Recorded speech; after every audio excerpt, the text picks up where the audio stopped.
welcome to the C-Suite podcast that we're recording at Money20 Europe in Amsterdam. I'm Russell Goldsmith, and together with Romy Wilson, we will be chatting to a number of the speakers and attendees from the conference. We hope that through these short conversations, we'll be able to provide you with a real flavour and understanding of the topics and issues being discussed here at the event.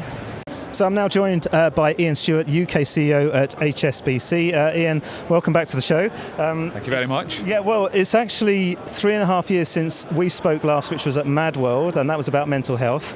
I know, it's a long time. Ago, a lot's happened in that time. Well, a lot for mental health with the pandemic. A lot of people, have really had a difficult 3 years. So yeah, it's still very much front and centre of our minds. Yeah, indeed. Now, different conference, obviously a very different topic. Yeah. You were on stage just earlier talking about HSBC's UK's acquisition of Silicon Valley Bank UK, which happened in March for the cost of £1. Talk us through that whole process. How do you go about buying a bank over a weekend? Well, that's a great question. I mean, I know we don't have long, but let me try and condense it down. It really started on the Friday when we started to see some deposits moving in. Nothing else happened on the Friday. I got up on Saturday morning. The Bank of England had made the decision that no longer. Various calls first thing on Saturday morning. I sent an email to Sam Woods, the Deputy Head of the Bank of England, at 10:33 a.m. I remember it very clearly. And then my boss, Noel Quinn, put in a call thereafter just to, we're interested. But that wasn't the reason for my email. My email was a lot of depositors' money was at risk, and I was starting to get calls, people very anxious. Cut a long story short, nothing really happened on the Saturday. It was bizarre. With various calls, the Treasury then appointed Rothschilds as advisors about 5 p.m, still nothing. Got up on Sunday morning quite early. We were told we were getting access to the data room. That didn't happen. We couldn't get in. In all honesty, we just couldn't get in. But we then got access about 12:30 on the Sunday, and really from 12:30 through till 6, it was really busy. I had my very best team on the due diligence. People say, how can you only do due diligence for 5-6 hours? Nobody asked me about the quality. It was really good quality, great team on it, and we got to a position really about 6:30 p.m. on the Sunday, which is we wanted to buy the bank. We didn't ask for any government support. We weren't offered any government support. It was as clean as a whistle. But the thing we knew we were going to have to do is we were going to have to inject a lot of liquidity into the bank on the Monday morning. And that was about £2.5 to £3 billion. So it's a big ask. So we had to get some carve-outs from the PRA, which we got the deal done. And I didn't know we had the deal really until about 11:30 p.m. Signed the piece of paper at 6:38, I think, on the Monday morning. Bought a bank. Is that one of your most stressful weekends? Actually, the Saturday was very stressful because I think, why is nobody speaking to me? We're really trying to help here. And I was like, what's going on? Sunday was just intense. I mean, I don't think Sunday was stressful because you're just going from one call to the next call all day. And it was okay, but I had a very, very, very good team around me who were very helpful. And then you have to go through the governance process. So really between about 7 p.m. and 10 p.m. was just board meeting after board meeting, getting everyone comfortable. And again, it wasn't just me. Noel Quinn, the Group CEO, was sterling throughout, helping pushing it along for the Group Holdings Board, the UK board. So yeah, it was a really good team effort, but delighted, absolutely delighted. Sure. Now, why was it so important for you strategically? Well, let's not beat about the bush. This was opportunistic. We never thought Silicon Valley Bank was going to come up, but we're in this market. This is a really important part of the sector for us. But I thought that this would give us really a leap forward of about maybe 4 years. We would get a lot of industry know-how. We would get really good people, and that's exactly what we've got. We've actually bought a very, very good bank in the UK. I'm delighted with the people, I'm delighted with the products, I'm delighted about the quality of the book. So now it's a case of get it integrated away from the US systems into the UK, and then as soon as we've got that done, we can really start to build out. But putting together what Silicon Valley Bank had, plus our product capability, we can now go from seed funding to IPO. You don't have to go outside the bank. So I think it's really exciting, and then the plan to go global very quickly thereafter. So well, I was going to ask what the kind of immediate plans were. I mean, can you kind of share any insight on that? So first thing, we have to change the brand. So watch this space over the next few weeks. get the integration done, and really by mid-August we should have done that. Get the UK really going, and we've got some great plans for that. But we've also hired people in the US, we've hired people in Israel, and the horizontal going right across the globe, make it a more global product, is definitely the ambition. So yeah, we're very excited about it. It's a real opportunity. Good stuff. Now, changing a topic just very slightly, in terms of the short term, are there any macro trends you are seeing that are key for those startups to be aware of that obviously you support very much in the UK and across Europe? Well, look, the market's definitely softened, no question. The last 4 quarters the market has softened. And interestingly, about 2 days ago I was saying, like, what's our gut feel for when that market's going to come back? I don't think you'll see a resurrection this year. I think it may be 12 months. At the moment, I feel the market's taking stock. Liquidity is a little bit more difficult, but it will come back. There's no question the market will come back, and we'll be ready for that bounce back as well. So it's a pause, and if you look back over time, it doesn't matter what market you're in, the market ebbs and flows. I think we're just taking stock at the moment. Maybe second half of 2024, I think it will start to come back, and then let's see where we get to after that. But it'll definitely resurrect that by about that point. Excellent. Now, final question for you, Ian. One trend that is certainly cropping up everywhere in terms of conversations is AI. How is HSBC embracing that technology in particular? Well, AI is just everywhere now, and it's fascinating because 6 months ago we would not be talking about AI. It was really about late November, December last year. So we're still in the, okay, how are we going to use this? So I'll not give you the HSBC view, but let me give you my personal view, is that we still do an awful lot of things in banking which are very manual. And I think there is a really big opportunity to take a lot of that manual work out and replace it with technology, digital products, and that'll be driven by AI. So let me give you an example. We bank 750,000 businesses in the UK. We'll probably do about 400,000 annual reviews a year.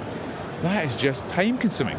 We can get the data we need now, give the paperwork to the relationship managers. It'll probably take them half an hour, dot the I's, cross the T's, sign it off. That probably saves about 4.5 hours per application. We can put all that time back into our relationship managers to spend time with customers. So really, let the humans do the extraordinary and get AI and technology to do the ordinary. But I'm really excited about the opportunities that we can deploy with AI. Ian Stuart, thank you so much for joining us. Thank you. Thanks very much.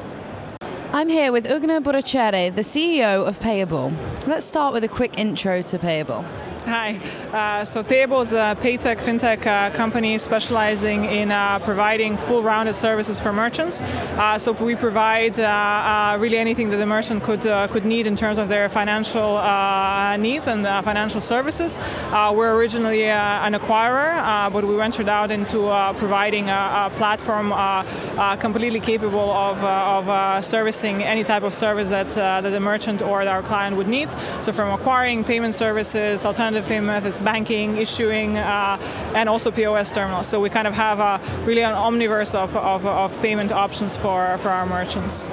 And you're moderating a session at the conference with guests from Lloyds Banking Group, PPRO, where you'll just be discussing what merchants need to do to improve payments.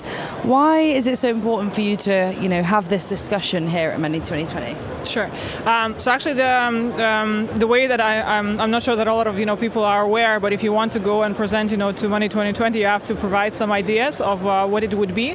And for us, it was actually really important to bring the idea and the topic of what the merchants need to improve also from their own end, because there's a lot of focus of what the payment service providers need to do and how to to help the merchants better.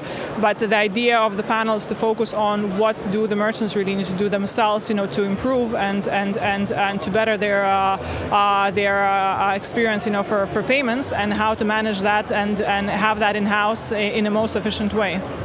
And what are some of those typical mistakes that merchants make when it comes to payments? So I think the key one is that sometimes merchants leave it as an afterthought, and payments are sort of not really prioritized, which actually is a very big part of the infrastructure and is almost the most important thing for the clients and for the merchants, for our clients and merchants. So not leaving that as a last thought is very important, and that encompasses a lot of aspects. That encompasses the security, the acceptance of the payments, how successful the payment strategy would be, what kind of payment options, you need. And also very importantly is that the client sometimes forgets that, that they need to look into their own, client base to also kind of align with what the ethos of the companies are and their values are, and then to realize whether the payment methods that they choose, for example, for their clients would be actually used and would be accepted and let's say successful, and would that improve, their conversion rates and so on and so forth. So there's a lot of, let's say, parts of it, and this is what we discuss also on the panel, because it's just not sort of one thing. But I think the most important thing is that the merchants should really realize that it's payments is the key for their business. Yeah, and now whilst we have you here, payabl have this morning announced the opening of a new office here in Amsterdam. Why now and why here? Okay, so correct. I mean, it's kind of like we opened the office a little earlier, but it is true that we're putting more focus to it now. We are in the process of obtaining another license here in the Netherlands, and for me, Netherlands was always the place of payments, and I'm very proud that that we kind of looked at the history and said, okay, this is also the place that we want to be. But rightfully so, it has a lot of potential. It has a lot of partnerships for us. So it was kind of a natural progression, and we're just about to also receive our FCA license in UK. So it kind of really complements well with our European and sort of global expansion for payabl. Thanks for coming on the show. Great, thank you for having me. Thank you. So I'm now joined by Radek Zaleski, partner at Netguru. Radek, first of all, thank you for joining the podcast. You're moderating a session about super apps. It's a topic that we covered last year on the show at Money20 Vegas with Laura McCracken of Accenture. For anyone that didn't listen or see that episode, let's start just to give us a quick overview about what we're talking about here. So super apps, by some it can be seen as a buzzword, by some it's a trend. Basically it's a notion that you integrate more and more functions into the app that serves a core function, and then you add those auxiliary functions, and by that you're able to serve your audience better. So that's one description, right? The other description is more controversial, is that companies are building those Frankensteins of products with a lot of features added, and the product managers are fighting for pixel space between each other, and the apps become bloated and unusable. Sometimes it's a perception of end users. For me, this is the interesting take. Which way the industry is going and how respectful are we towards the customers versus the business needs. Yeah, I love that description. So the panel, is actually going to debate kind of which is preferable, these super apps or having a separate banking app to manage your finances. What are the pros and cons of each? Well, so the pros of a super app is how I view it is you can have a streamlined experience for the end user with a single login without need of updating or downloading new products from your app store or whatnot, or whenever you're using your phone, is it Apple or Google. With different applications, you might have a more streamlined UX towards single purpose that you're trying to achieve. And those apps, from a technical perspective, might be easier to maintain and keep coherent, right? The issue is how do you drive users towards those new products? That's the one thing. And the other thing is if the users want to have so many different applications for each purpose, right? So these are, in my view, pros and cons. The biggest con of a super app, of course, is that if you lost track of the end user, you might end up building a huge monster that tries to serve everyone, but it's not good for anyone. And I think this is something product managers or business units should, be very mindful of.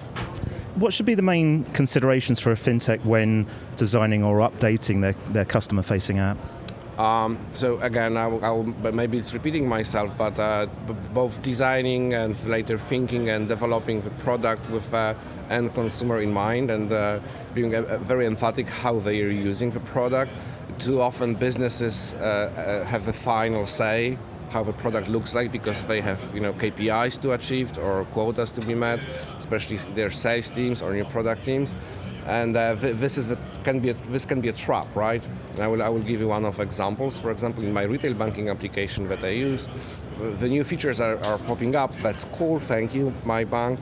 But sometimes those features are really off. Like, I don't get why should I do this in my banking application. I never thought this should be used for that. but I can hide it or say no. But the issue comes whenever the app is nagging me, sending me notifications, giving me pop-ups, and I'm not really interested in it. That's a bit of something you should be really, really mindful of when developing a product.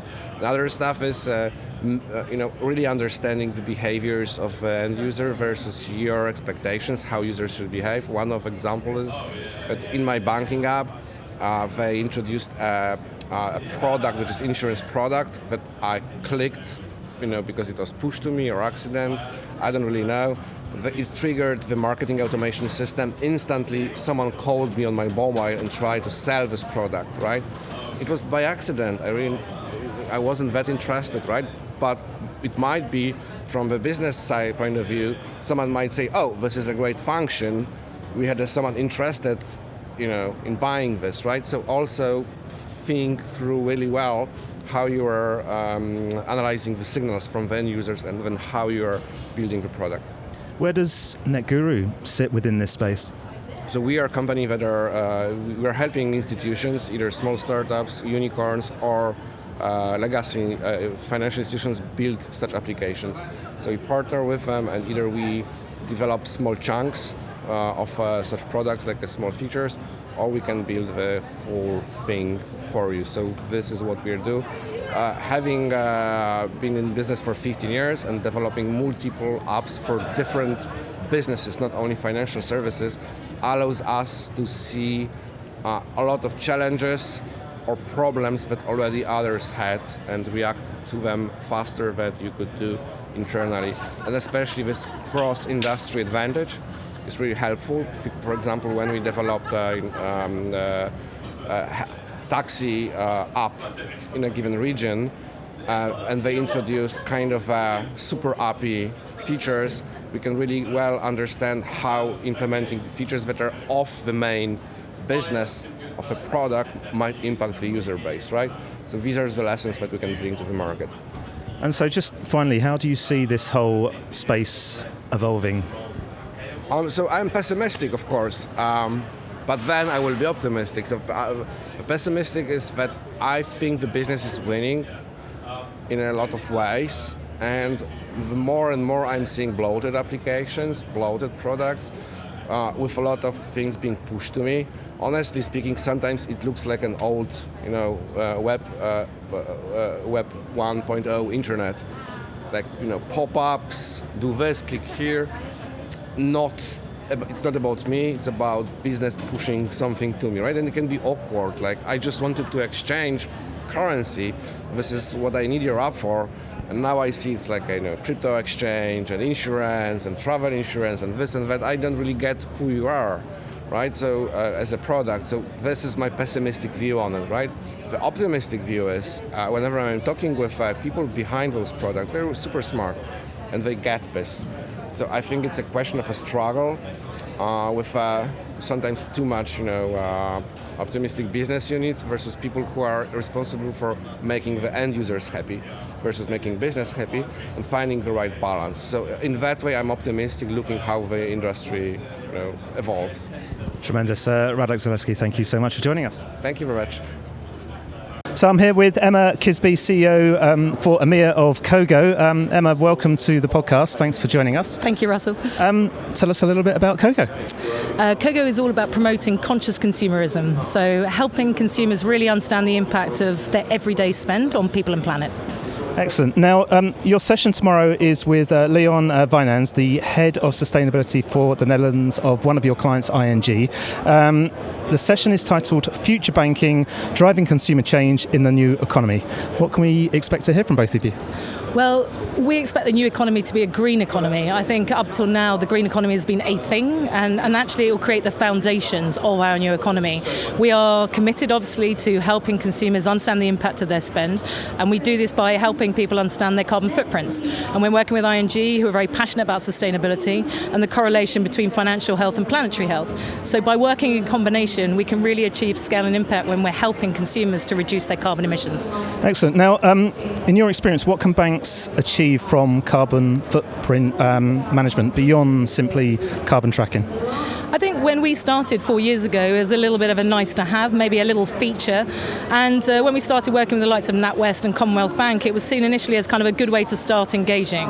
And we've seen over the last 3 years that it's really achieved fantastic engagement with consumers on a very different level. We've hit like 10% penetration in the first few months.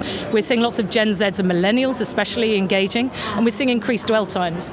But it's not just about engagement, it's also about engaging beyond just the carbon insights and helping transition into a low carbon lifestyle. And banks have a huge opportunity to help motivate and mobilize their customers by wrapping financial products around things like helping massive deals like home retrofits or EVs. So there's a big opportunity for the banks to provide the financial support to help engage their customers in this whole challenge of sustainability, but also financially support them to achieve a low carbon lifestyle.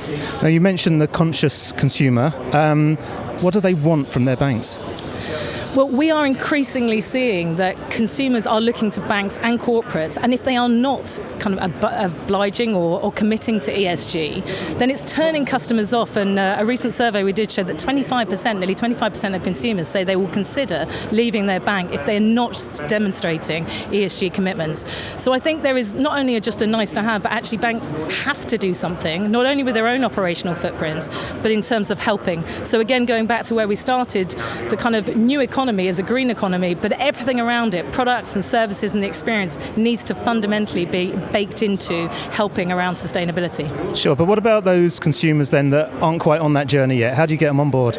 And this is where the carbon tracking is brilliant, because you don't know what you don't know. So we know that 88% of consumers say that they consider sustainability in their purchases, but only 1 in 3 actually think about carbon emissions. People don't correlate their everyday spend with actually carbon footprints or carbon emissions. They don't understand that equation. So as a starting point, by embedding our product in the mobile banking experience where people check in on their spend, they start to suddenly engage with it. So what we're seeing is people who wouldn't normally engage with this suddenly starting to say, oh, this is interesting, and starting to gradually engage. So the intention-action gap is a big problem. They might think about sustainability, they might care about the climate crisis, which, let's be honest, everyone does, and we're increasingly seeing and feeling the pains of it, but no one really knows where to start. So helping them get that first bit of understanding, that carbon literacy around the impact of their spend, is a really important starting point. Excellent. Now, your stand itself, I believe, has a bit of a story to it. It's a circular stand. Obviously, I don't mean that by its shape. Tell us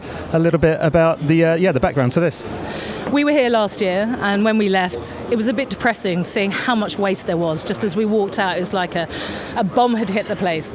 And it really made us think around our, not only kind of what we do as a business, but our own values and how we preach it. And our stand is totally zero waste.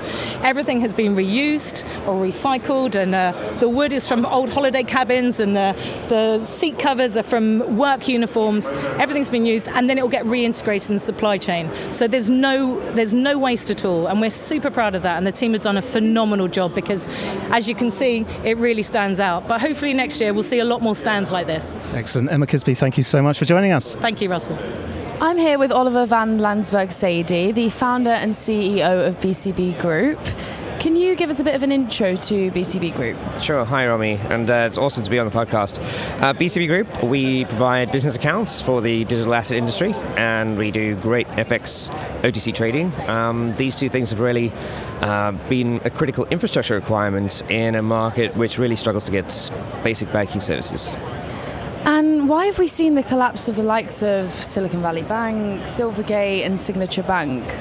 Each of those cases have just one thing in common, which is that they had single points of failure. In Silicon Valley Bank's case, the most visible, there were major structural issues in the way they set up their balance sheet.